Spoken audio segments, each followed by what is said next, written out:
Greetings and welcome to our congregational video worship from Tsawwassen United Church in Delta, BC. My name is Reverend Dan Kirkegaard, and we have Ron Smale playing music, George taking the video, and Carol being part of our music celebration this day as well, and a reader for the prayers. And George is going to read scriptures. So the participation of all as we put this service together is a real gift. There are a few things I would begin with. One is the acknowledgement of this territory.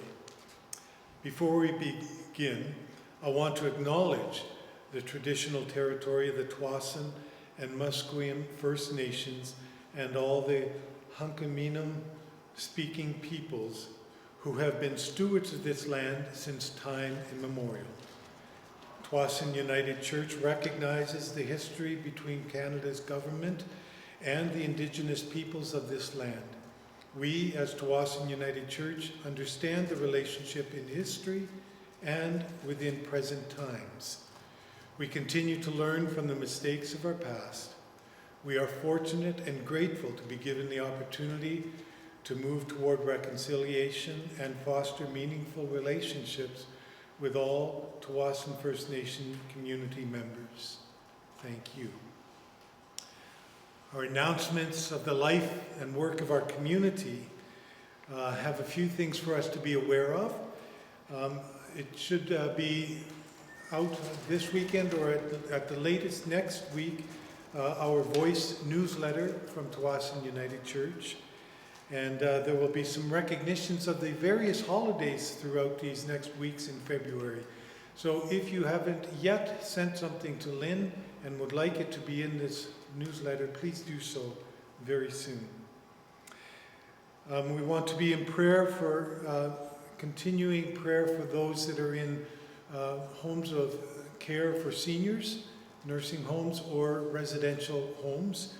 The Waterford is one of them where a number of our members are actively living and resident there. And we just pray during this time of COVID outbreaks. There seems to be good word that things are clearing up in the homes that are close to us. But we just want to hold them in prayer. I also have been asked to pray for Judith Meinert, the sister of one of our members of our church, Lynn Meinert. And just to hold her in prayer, going through a number of struggles with family losses and challenges. So we are thankful to remember Judith. And today, the Conversations That Matter, the sermon time for our service, is going to be the last part of our service.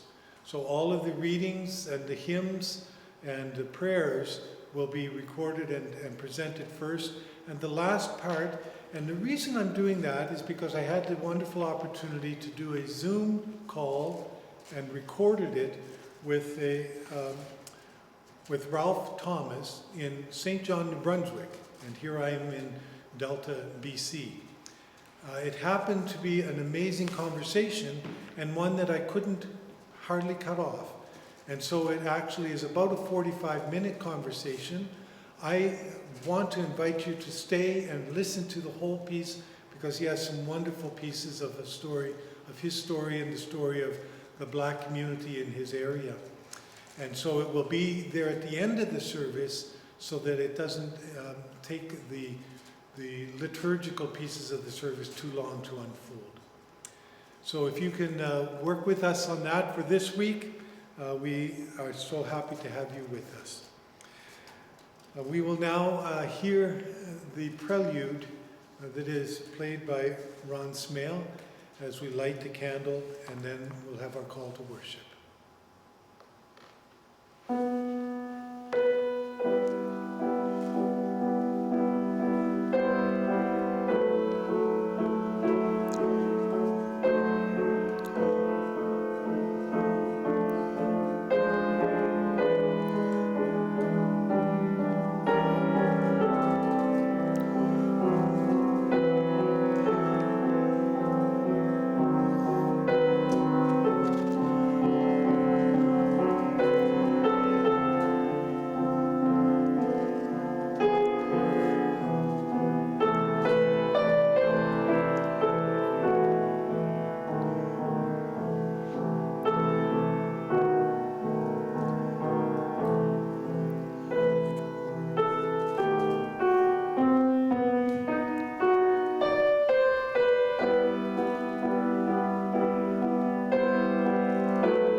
Our call to worship is a responsive call, and for those who have received a print copy, please join in the responses in bold print.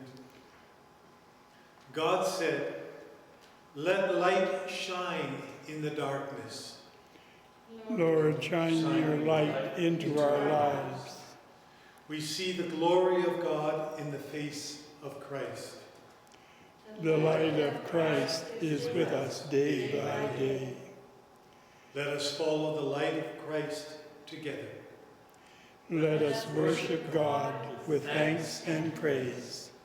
And our first hymn of celebration for this day is "You, Lord, are both Lamb and Shepherd." Voices United 210.